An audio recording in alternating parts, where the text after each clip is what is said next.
Hi, welcome to the class. Many of you guys know me as Jeannie Hopkins. However, I got married in September and so now I'm Jeannie Tardif.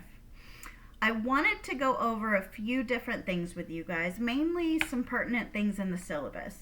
Now, of course, I want you to read the syllabus, but we're just going to go over a couple things and we're just going to graze over them real quickly. But the first and most important thing I want you guys to know is that I am human.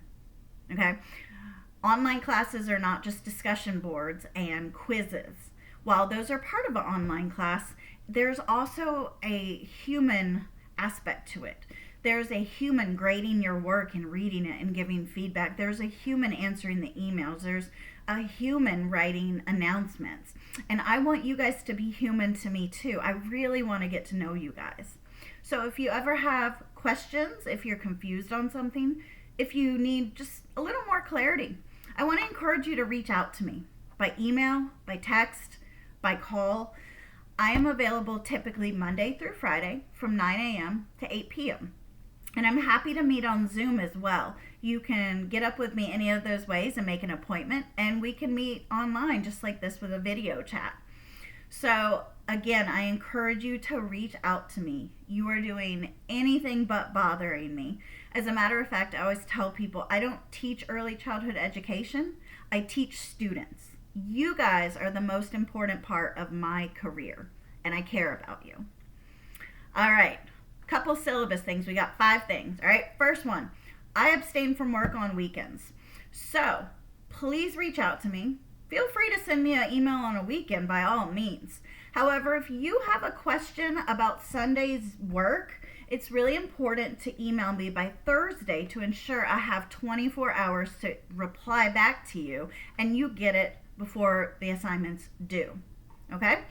Second, your course outline is probably the most important document in this class. Anyways. Your course outline will tell you everything you need to read and view and every assignment you need to complete. Moreover, it also includes all of your due dates, so there's no surprises. You guys will go through the semester and know every single thing that's due ahead of time. All right, so again, course outline, I would highly recommend that you print that and cross things off as you go. All right, third, late work.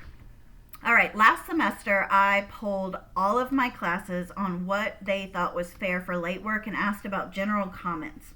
I got 42 responses, which I'm a nerd, I was really excited about.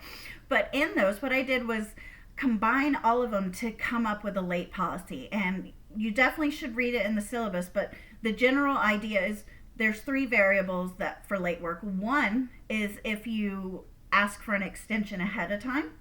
2, with documentation such as a doctor's note or so forth. Now, it doesn't have to be a detailed doctor's note as to why you were there, just a simple, they are excused from school until this date. And the third one is I accept late work for 5 days after the due date with no excuse, but with 5-point deduction per day. All right, so again, I encourage you to read the detailed policy in the syllabus, but I wanted to go over that really quick. All right, fourth thing, artificial intelligence. It's here, it's been here about a year, and it's not going anywhere. So while I use it, I encourage you guys to check out any different AI platform, ChatGPT, Claude, so forth. All right, it's really great, but one thing I want to make clear is while I really encourage you to use AI, I don't want you to rely on it. I want you to use it as an assistance to help you understand stuff and find credible information. Now, keep in mind that if you don't know what AI is and you don't care about what AI is, you don't have to use it in this class at all. However, if you do, I want to provide some guidelines for that.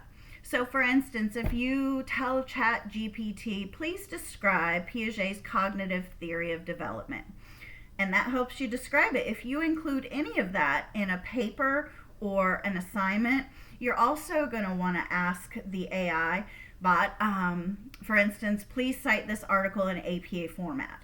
And then you're going to include that. So not only are you practicing citing your work, but you're also getting credible sources and so much. All right, so again, AI is permitted and encouraged in this class, but again, it is not required. All right, last thing, number 5, assignment modification. I don't believe classes like this are meant to just create a grade. I believe that the purpose of this class is to understand and be able to apply the principles taught. So I'm not looking to just give you the grade you earn and keep walking. I am looking to make sure you understand these concepts and know how to apply them in the early childhood education field. So if you turn in an assignment and you had points off, I will give you feedback between the rubric and written feedback. You can do a modification. You can redo your work for up to a week after the grade is posted. So I encourage you guys, if this ever happens, to reach out to me. Let's hop on Zoom and go over it. And let's make sure you understand, because that's the most important thing in this class. Then you can get a different grade. So that's pretty cool, right?